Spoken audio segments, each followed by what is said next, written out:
नमस्कार, आइए बात करते हैं राज्य की तमाम बड़ी खबरों की। सीएम भजन लाल शर्मा का बड़ा ऐलान। आज राजस्थान में लागू होंगे नए नियम। किसानों के लिए भी बड़ी खबर। चलिए जानते हैं आज की तमाम बड़ी खबरें। राजस्थान से मानसून की विदाई होने के बाद भी बारिश हो रही है।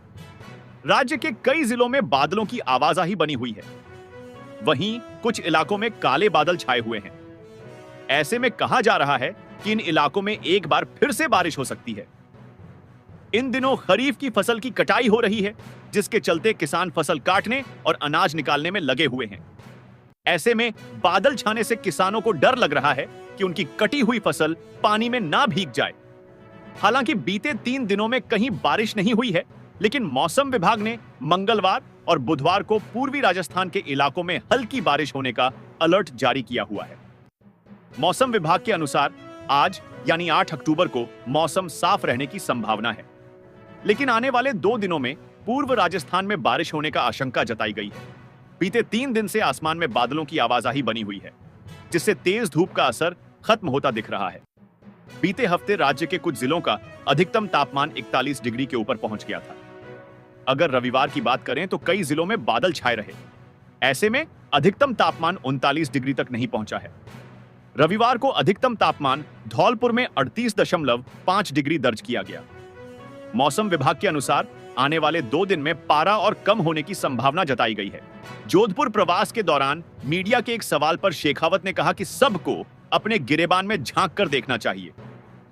राजनीतिक टिप्पणियां करने से पहले अपने 5 साल में किस तरह के हालात थे, किस तरह से राजस्थान में महिलाओं पर अत्याचार कई गुना बढ़े थे। पेपर लीक के बारे में मैंने पहले भी कहा था। जिस आदमी की सरकार होते हुए राजस्थान में पेपर लीक के मामले में इतनी सारी घटनाएं हुई, लगातार वो खुद आगे बढ़कर क्लीन चिट देते रहे। वे कहते रहे कि इसमें सरकारी अधिकारी शामिल नहीं हैं, न राजनेता या कर्मचारी शामिल हैं। इस तरह की टिप्पणियां करते रहे। शेखावत ने कहा कि आज जब हकीकत सामने आ रही है तब बौखलाए हुए हैं, इस तरह के बयान देते हैं। लेकिन राजस्थान की जनता ने पिछले 5 साल का उनके शासनकाल के उस कुराज को देखा है। वो अच्छी तरह से जानती और पहचानती है। उनके बयान उनकी खिसियाहट दिखलाते हैं। केंद्रीय संस्कृति एवं पर्यटन मंत्री गजेंद्र सिंह शेखावत ने आज सुबह भी निवास स्थान पर कार्यकर्ताओं और गणमान्य लोगों से आत्मीय मुलाकात की। साथ ही उनकी समस्याओं को सुना और यथासंभव उनके निराकरण का प्रयास भी किया। जोधपुर राष्ट्रीय लोकदल के राष्ट्रीय अध्यक्ष व केंद्रीय राज्य मंत्री कौशल विकास एवं उद्यमी और राज्य मंत्री शिक्षा मंत्रालय चौधरी जयंत आज जोधपुर पहुंचे। जोधपुर के किसान तेजा रामगढ़ी हॉस्टल में जनसंवाद के कार्यक्रम बतौर मुख्य अतिथि शिरकत की। इस दौरान सैकड़ों की संख्या में लोगों ने चौधरी का माल्या अर्पण कर स्वागत किया। केंद्रीय राज्य मंत्री जयंत चौधरी ने मीडिया से बातचीत करते हुए कहा कि कौशल विकास और उद्यमशीलता के तहत हमारी सरकार लघु उद्यमी को रोजगार देने के लिए सीधा लोगों को जोड़ा जा रहा है। इस योजना को 1 साल पूरा हुआ है और 9 लाख लोगों ने अब तक इस योजना की ट्रेनिंग का लाभ लिया है। 20 लाख लोग पंजीकृत हैं और 3 साल यह योजना चलाई जाने का उम्मीद है। 13,500 करोड़ की लागत से इस योजना को चलाया जा रहा है। पढ़ाई करो या नहीं, कुमार दर्जी यह हर गांव में मिल जाते हैं। इन कामों के लिए कभी किसी सरकार ने सोचा तक नहीं। यह कुटीर उद्योग और इन्हीं लोगों के लिए चौधरी चरण सिंह जी भी वकालत करते थे। सारे कार्य बड़े बड़े उद्योगपति ना बनाएं, ग्रामीण उद्योगों को बढ़ावा देना और उसी के सोच के साथ सरकार आगे बढ़ रही है। जिस जगह हम खड़े हैं जोधपुर जिले में, यहां 9,000 लोगों ने पंजीकृत कराए हैं। तेजी से हम उनको ट्रेनिंग दे रहे हैं। वहीं हरियाणा और जम्मू कश्मीर के चुनाव को लेकर जयंत चौधरी ने कहा कि राजनीति में उतार चढ़ाव होता है। हमें किसी को मालूम नहीं कि क्या परिणाम आने वाले हैं, एवं जनता का निर्णय है। अभी यह निर्णय ईवीएम में कैद है। जब निर्णय होगा उसके बाद विश्लेषण करेंगे। भारतीय जनता पार्टी के वरिष्ठ नेता राजेंद्र राठौड़ जोधपुर पहुंचे। पिछले दिनों पूर्व विधायक सूर्यकांता व्यास का देहांत हुआ था। वह उनके घर बैठक में पहुंचे। मीडिया से बात करते हुए पूर्व मुख्यमंत्री अशोक गहलोत के बयान पर उन्होंने पलटवार किया। राजेंद्र राठौड़ ने कहा, राजस्थान में मुख्यमंत्री भजन लाल शर्मा की सरकार भ्रष्टाचार के खिलाफ जीरो टॉलरेंस से काम कर रही है। यहां पर सर्कस नहीं सरकार चल रही है। उनकी सरकार के दौरान चल रहे सर्कस के जोकर पकड़े जा रहे हैं। बीजेपी के वरिष्ठ नेता राजेंद्र राठौड़ ने पूर्व सीएम गहलोत के राजस्थान सरकार को सर्कस बताने वाले बयान पर पलटवार करते हुए कहा कि वो इसलिए सर्कस कह रहे हैं क्योंकि अब कांग्रेस सरकार के जोकर पकड़े जा रहे हैं। प्रदेश में जब कांग्रेस की सरकार थी, इन्हीं कांग्रेस के जोकरों ने पेपर लीक करने की झड़ी लगा दी थी। बहुत से लोग पर्दे के पीछे हैं, बहुत से किरदार अब सामने आने वाले हैं। सरकार भ्रष्टाचार के खिलाफ जीरो टॉलरेंस पर काम कर रही है। राठौड़ ने कहा, सरकार ने जो संकल्प पत्र में वादे किए थे, कम समय में ही 50% से ज्यादा वाले पूरे करने वाली बीजेपी सरकार है, इसलिए उन्हें यह सर्कस लग रहा है। गहलोत जी अपनी खुद की सरकार के कार्यकाल को याद करें तो ज्यादा बेहतर है। जिस तरह से उनकी सरकार राजस्थान की जर्जर कानून व्यवस्था छोड़कर गई थी। ब्यूरोक्रेसी कांग्रेस के सरकार के दौरान ऊपर से नीचे तक भ्रष्टाचार के रंग में रंगी गई थी। आज उसी को ठीक करने के लिए हमारे सीएम भजनलाल जी लगे हुए हैं। भजनलाल जी ने काफी कुछ सिस्टम को ढर्रे पर ला दिया है। बीजेपी के वरिष्ठ नेता राजेंद्र राठौड़ ने सीएम गहलोत के अधिकारियों वाले बयान पर पलटवार करते हुए कहा कि अधिकारी किसी पार्टी के नहीं होते हैं, अधिकारी सरकार के होते हैं। सरकार पहले भी थी, जिसकी अगुवाई गहलोत साहब कर रहे थे। अभी की सरकार की अगुवाई भजनलाल जी कर रहे हैं। उन्होंने कहा कि पूर्व सीएम गहलोत कहते हैं कि हमारी सरकार के दौरान अधिकारियों पर भ्रष्टाचार के आरोप लगे थे। इसका मतलब वो यह स्वीकार कर रहे हैं कि उनकी सरकार के दौरान भ्रष्टाचार हुआ था। उसकी जांच होगी और सारी बात सामने आ जाएगी।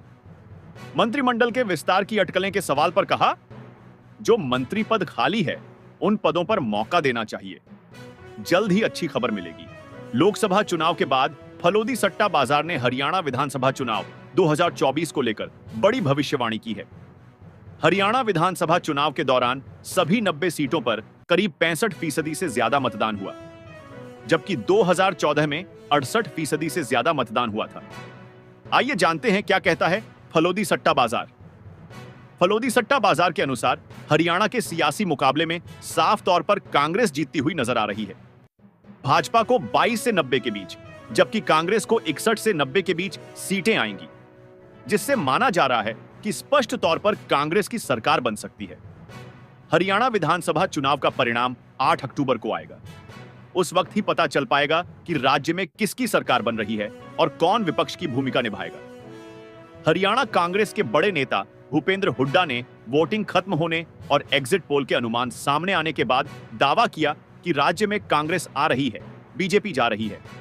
वहीं दूसरी ओर सीएम नायब सिंह सैनी ने कहा कि तीसरी बार राज्य में बीजेपी की सरकार बन रही है। जेजेपी के मुखिया दुष्यंत चौटाला ने कहा कि उनकी पार्टी का प्रदर्शन पिछली बार से बेहतर रहेगा।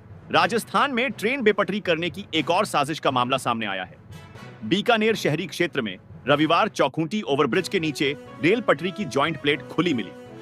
हालांकि जागरूक लोगों के शोर मचाने पर प्लेट खोल रहे युवक भाग छूटे। इसकी सूचना रेलवे के अधिकारियों और आरपीएफ को दी गई। रेलवे ने इसकी जांच शुरू कर दी है। बता दें कि राजस्थान में 54 दिन के अंदर चौथी बार ट्रेन पलटाने की साजिश का मामला सामने आया है। सामाजिक संगठन के रोहिताश्वर बिस्सा के मुताबिक शाम करीब 5 बजे वह ओवरब्रिज के नीचे से पटरी पार कर दूसरी तरफ जा रहा था। इस दौरान कुछ दूरी पर रेलवे पटरी पर 2 युवक पटरी का जॉइंट खोल रहे थे। आवाज लगाई तो रेल पटरी से छेड़छाड़ कर रहे युवक भाग निकले। मौके पर जाकर देखा तो रेल पटरी की जॉइंट प्लेट एक तरफ से खोल दी गई थी। केवल एक नट ही खोलना शेष था। उन्होंने रेलवे अधिकारियों से संपर्क करने का प्रयास किया, लेकिन फोन नो रिप्लाई मिला। इस पर उन्होंने पास की वर्कशॉप से कुछ लोगों को बुलाया और रेल पटरी की प्लेटों के नट कसने शुरू किए। साक्ष्य के तौर पर वीडियो भी बना लिया। कुछ देर बाद लाइनमैन और आरपीएफ की टीम मौके पर पहुंच गई।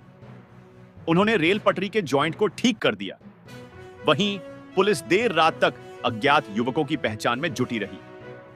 हालांकि अभी तक जॉइंट प्लेट खोलने वालों का पता नहीं चल पाया है। बता दें कि राजस्थान में 44 दिन के अंदर ट्रेन पलटाने की साजिश का यह चौथा मामला है। इससे पहले 8 सितंबर की रात अजमेर के सरधना और बांगड़ग्राम रेलवे स्टेशन के बीच रेलवे ट्रैक पर सीमेंट के ब्लॉक रखकर ट्रेन को बेपटरी करने की साजिश हुई थी। ट्रेन का इंजन सीमेंट ब्लॉक को तोड़ते हुए आगे निकल गया था। हालांकि बड़ा हादसा टल गया था। 28 अगस्त को 12 के छबड़ा में मालगाड़ी के ट्रैक पर बाइक का स्क्रैप फेंका गया था। मालगाड़ी का इंजन बाइक के कबाड़ से टकरा गया था। हालांकि कोई जनहानि नहीं हुई थी। वहीं 23 अगस्त को पाली में अहमदाबाद जोधपुर वंदे भारत एक्सप्रेस के ट्रैक पर सीमेंट के ब्लॉक रखे गए थे, लेकिन कोई जनहानि नहीं हुई थी।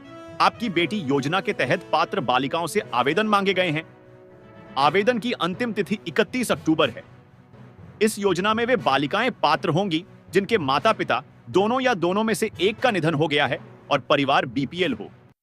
वर्ष 2024 से 25 में राजकीय विद्यालयों में अध्ययनरत बालिकाओं के लिए संचालित आपकी बेटी योजना के ऑनलाइन आवेदन जमा होंगे। बालिका शिक्षा फाउंडेशन की ओर से संचालित आपकी बेटी योजना के फॉर्म शाला दर्पण के माध्यम से ऑनलाइन होंगे। राजकीय विद्यालयों को पात्र बालिकाओं की सूचना 31 अक्टूबर तक देनी होगी। संबंधित जिला शिक्षा अधिकारी मुख्यालय, प्राथमिक एवं माध्यमिक अपने कार्यालय से लॉगिंग से प्रमाणीकरण सत्यापन 15 नवंबर तक तय करेंगे। संस्था प्रधानों को बालिकाओं के आवेदन के तय समय में पूर्ण करने के निर्देश दिए गए हैं, जिससे कि पात्र बालिकाएं आर्थिक सहायता प्राप्त कर सकें। योजना के अंतर्गत गरीबी रेखा से नीचे बीपीएल परिवार की ऐसी बालिकाएं जिनके माता पिता दोनों अथवा एक का निधन हो गया हो, बालिका राजकीय विद्यालयों में अध्ययनरत हैं, उनको इस योजना में लाभ मिलेगा। कक्षा 1 से 8वीं तक की बालिकाओं को 2,100 रुपए एवं कक्षा 9 से 12वीं तक की बालिकाओं को 2,500 रुपए प्रतिवर्ष आर्थिक सहायता मिलेगी।